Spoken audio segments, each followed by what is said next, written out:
अस्सलाम वालेकुम, आप देख रहे हैं A1 टीवी और मैं हूं अली शाबासी। शामिल करेंगे न्यूज हेडलाइंस। वजीर आजम शहबाज शरीफ आज व्हाइट हाउस में सदर डोनाल्ड ट्रंप से मुलाकात करेंगे। अमरीकी इंतजामिया ने भी तस्दीक कर दी। मुलाकात में फील्ड मार्शल सैयद आसिम मुनीर भी शरीक होंगे। वजीर आजम का अक़वाम मुत्तहिदा के जनरल असम्बली से अहम खिताब करेंगे। फिलिस्तीन से मुतल्लिक मुश्तरका एलामिया आ गया, अमल कैसे करना है इस पर गुफ्तगू आज होगी। गजा में सीज फायर होगा। वजीर आजम शहबाज शरीफ की बांग्लादेश के chief adviser doctor Mohammad Yunus से मुलाकात के बाद मीडिया से गुफ्तगू। कहा, पाक बांग्लादेश ताल्लुकात मजीद बेहतरी की तरफ जाएंगे। और मौसम सरमा से पहले ही फिजाई आलूदगी ने सर उठाना शुरू कर दिया। लाहौर दुनिया के आलूदा तरीन शहरों की फहरिस्त में आ गया।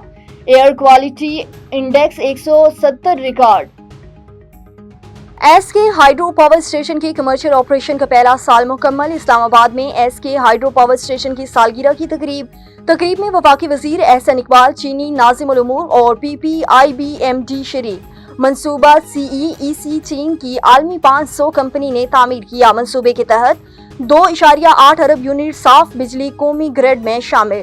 तामीर के दौरान 6000 से ज्यादा रोजगार फराहम की गई। ऑपरेशन के बाद 100 से ज्यादा मुस्तकिल मुलाजमीन पैदा हुई। मंसूबे के तहत 1.5 लाख से ज्यादा दरख्त लगाए गए। मकामी तलबा के लिए स्कॉलरशिप्स और इंफ्रास्ट्रक्चर अपग्रेडेशन भी की गई है। एसके हाइड्रो पावर स्टेशन को हुकूमत पाकिस्तान के मुतादिद एजाज़ात मिले।